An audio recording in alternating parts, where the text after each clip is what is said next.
última aula dessa Física 3, né, o módulo 3 de Física 3, quem quiser acompanhar no livro, página 37 do livro, tá? Ainda dentro do assunto de termologia, o que a gente está vendo agora? Lembrando que a aula 1 nós vimos termometria, a aula 2 dilatação dos sólidos e agora dilatação térmica dos líquidos, beleza? O que eu preciso saber? Primeiro, né, o geral da dilatação dos líquidos. Detalhe é que eu fiz um desenhozinho bem parecido, ou mais próximo, né, do que está no livro de vocês, para ficar exatamente como vocês estão vendo aí, tá? O que acontece? Tu vai ter um recipiente, uma jarra, por exemplo, de vidro, e essa jarra tem água dentro, né? Tem um líquido ali, álcool, enfim, alguma coisa ali dentro.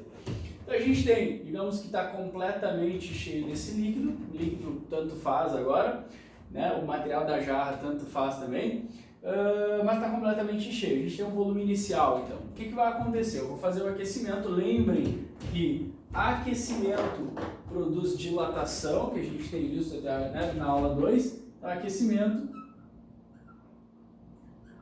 dilata o líquido.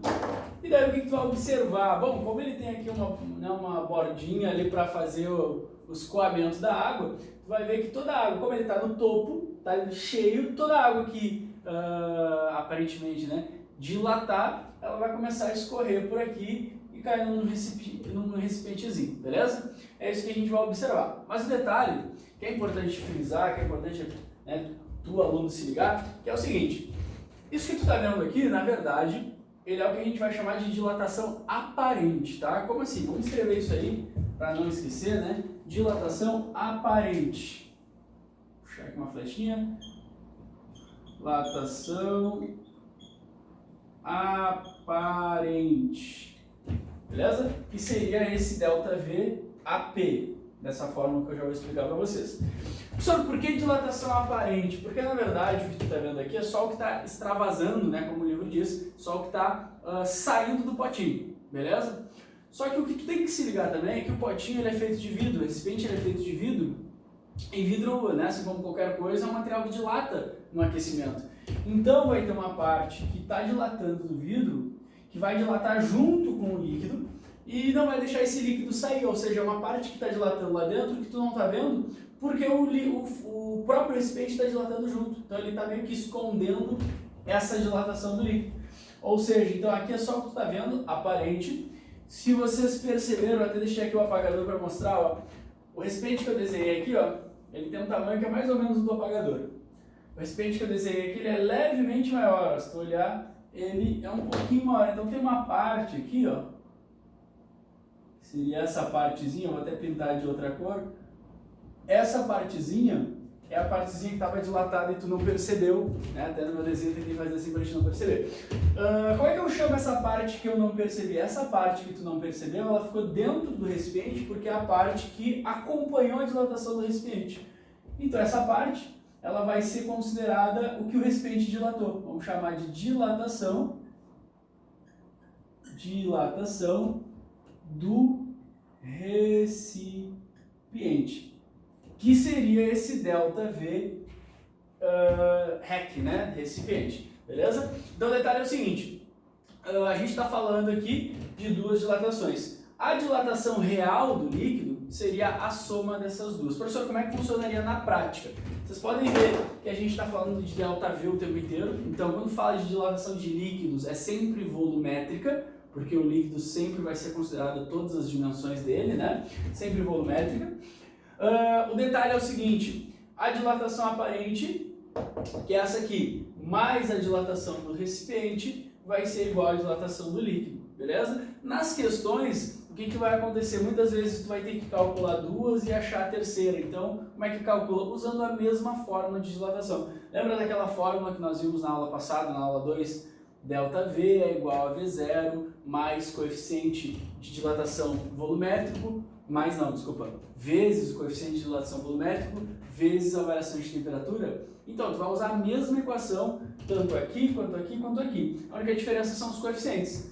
Quando eu for calcular para esse aqui, eu vou usar o coeficiente de dilatação real do líquido, aquele tabelado e tal, conforme eu mostrei para vocês. Quando eu for usar esse aqui, eu vou usar o coeficiente de dilatação volumétrico do recipiente. Se ele for de vidro, ele é vidro, se ele for de ferro, é ferro, e assim vai indo. E o aparente, professor? Bom, o aparente ele vai ser uma relação dos coeficientes, vai ser a diferença entre os coeficientes. Geralmente o exercício vai te dar, né? Porque se ele te der esse, tu tem como calcular separado. Então, geralmente, se tu tiver que calcular, ele vai te dar esse coeficiente aparente, digamos assim, tá? Aí, se tu abrir essas equações, no próprio livro tem essa definição, eu não vou mostrar até pelo nosso tempo, mas se tu abrir essas fórmulas aqui, fizer os cortes necessários, tu vai ver que vai sobrar essa relação. A dilatação do líquido ela é igual à dilatação do recipiente mais a dilatação aparente, beleza? Isso está ali na página 37 mesmo, né? Na sequência ali dos desenhos, para quem quiser ir acompanhando. Então, basicamente isso, é uma questão de aplicação, onde tu só tem que te ligar, aplicação das fórmulas da aula passada, onde tu só tem que te ligar que tem essa dilatação do recipiente aí. Alguns exercícios, como já caiu no Enem, é uma questão da dilatação da gasolina lá, uma questão que é bem, aparece bastante nos livros também, de cursinho. O que acontece? Tem uma questão do Enem que tu fazia o cálculo da dilatação da gasolina, mas não precisava fazer tudo isso. Tu tratava apenas como uma dilatação volumétrica normal, ele te dava o coeficiente de dilatação da gasolina, te dava o volume inicial, te dava era só fazer um cálculo normal, tá? Professor, como é que eu vou saber então que eu vou fazer um cálculo simples com as fórmulas da aula 2 ou vou ter que considerar o recipiente? Simples, é só tu ler o texto e no texto vai estar escrito se é para te considerar o recipiente ou não. No texto, quando tu perceber que ele está te dando dados do recipiente, é porque o recipiente vai fazer muita diferença na análise. Agora, quando tu perceber que tu não tem nenhuma informação do recipiente, nenhuma menção ao recipiente, então provavelmente tu vai usar apenas uma dilatação simples volumétrica, certo? A segunda parte dessa aulinha é a parte da dilatação anômala da água, tá? Anômala, pessoal, vem de anomalia, né? Anomalia é o que? É uma coisa diferente, fora do normal. Lembrem da aula 2. O que a aula 2 dizia? O que a gente viu na aula 2? Sempre que eu aqueço, o corpo dilata.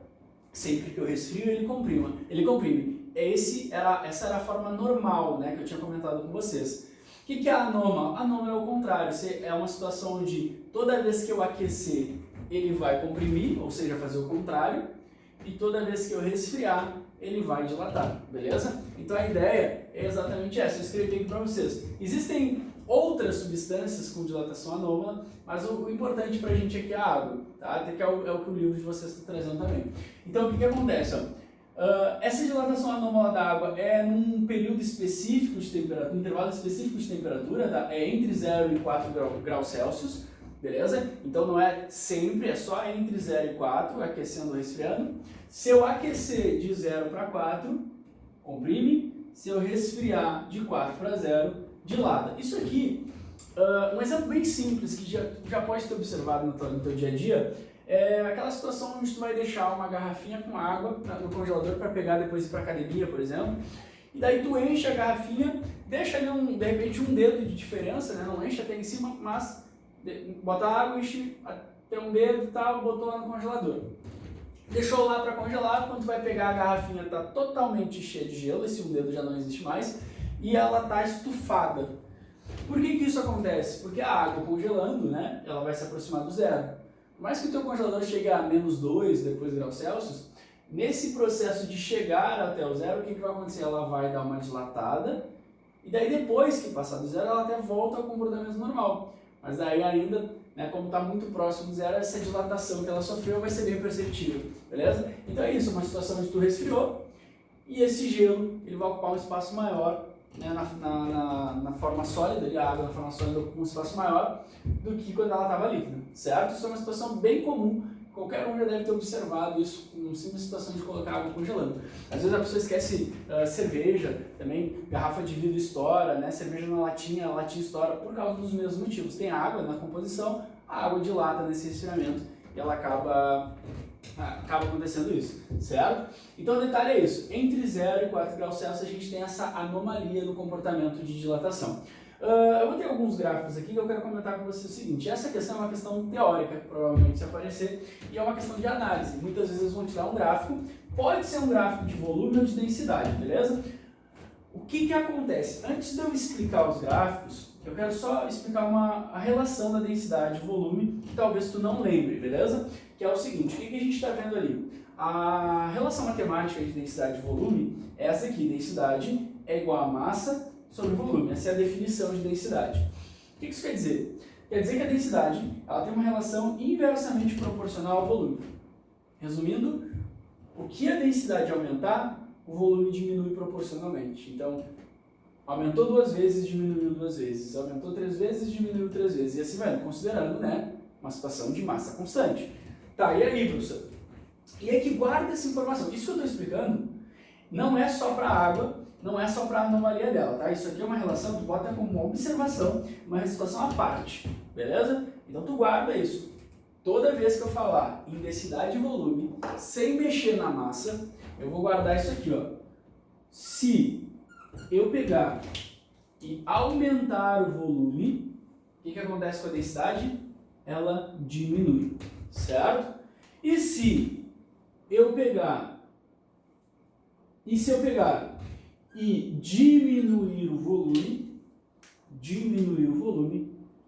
a densidade aumenta. Beleza? Gurizada, essa regra é uma regra geral, né? Eu estou resumindo aqui, são diminuições e aumentos proporcionais. Tá, e aí, professor? E aí que é o seguinte, olhando isso no gráfico, o que tu vai olhar, vai perceber? Então vamos lá. Primeiro, digamos que eu tenho uma amostra de água na garrafinha com um volume inicial. E eu pego essa amostra, ela está exatamente a 4 graus Celsius. Esse volume inicial a 4 graus Celsius. E eu pego ela e esquento de 4 para mais. Aí tu vai perceber o seguinte, a anomalia dela ocorre nesse intervalo aqui, ó, onde está vermelho. Então de 4 para mais é um aquecimento que não vai ter anomalia. O que acontece nos aquecimentos normais? Aquece, dilata. Então tu vai observar que a água vai fazer isso aqui, ó. Dilatou, normal. Aí tu pensa assim, tá, toda vez que eu aumento o volume, a densidade tem que diminuir. Como é que vai ficar a densidade, esse gráfico da densidade? Ele vai ficar exatamente o contrário. Tu vai ter um valor de densidade para essa substância, para a água no caso, e quando tu aumentar de 4 para mais, ele vai fazer isso. Tu percebe que a conclusão do que vai acontecer com a densidade é a parte da anomalia, tá? Não tem nada a ver com a anomalia, beleza? A anomalia é o fato de esse comportamento de dilatação ser contrário de 0 a 4, beleza? Aí tu vai olhar o seguinte, tá, e se eu pegar essa amostra que está a 4 graus Celsius e resfriar de 4 para 0, o que vai acontecer? Aqui a gente tem a anomalia. Então quando eu resfrio, uma coisa deve comprimir. Só que como ocorre a anomalia, quando eu resfriar ela vai fazer o contrário, ela vai dilatar. E daí tu vai perceber que a água vai fazer isso aqui, ó. Ela vai sofrer um aumento de volume.